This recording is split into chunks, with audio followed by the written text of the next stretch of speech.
lùng xì li xia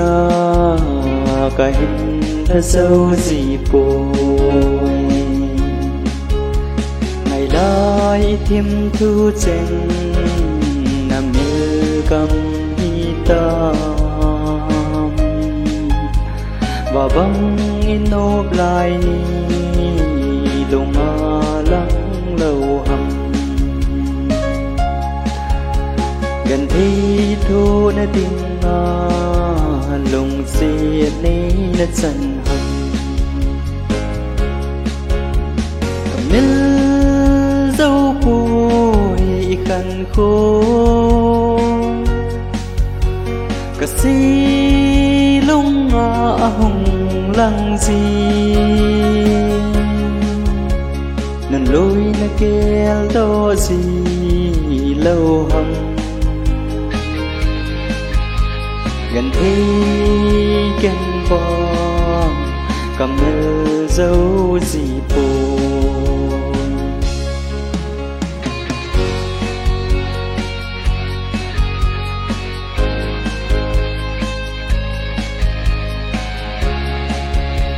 đồng thi nắng rong lại đăng lên tàn tìm để vang nắng ngày phul đầu hi cả đầu dâu phôi ni sâu ăn lép kê dinh phul đầu in khôi cả na mang dinh lùng đê nắng ngày nào dâu bôi khăn khô cả si lung hồng lăng gì gần lối na kêu đó gì lâu hầm gần thi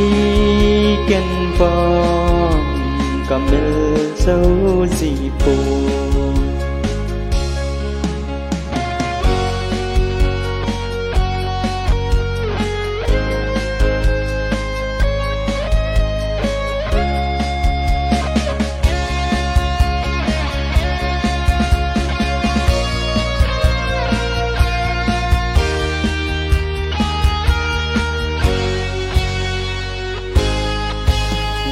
dâu cây ăn xì lung môi ta rộng lành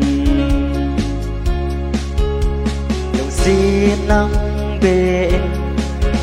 này là hỏi khom tâm nhân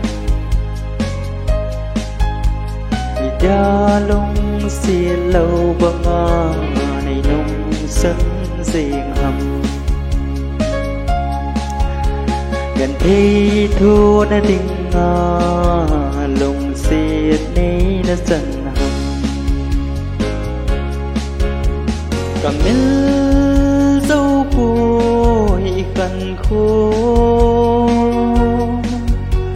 cả si lung hồng lăng gì nên lối na kêu đó gì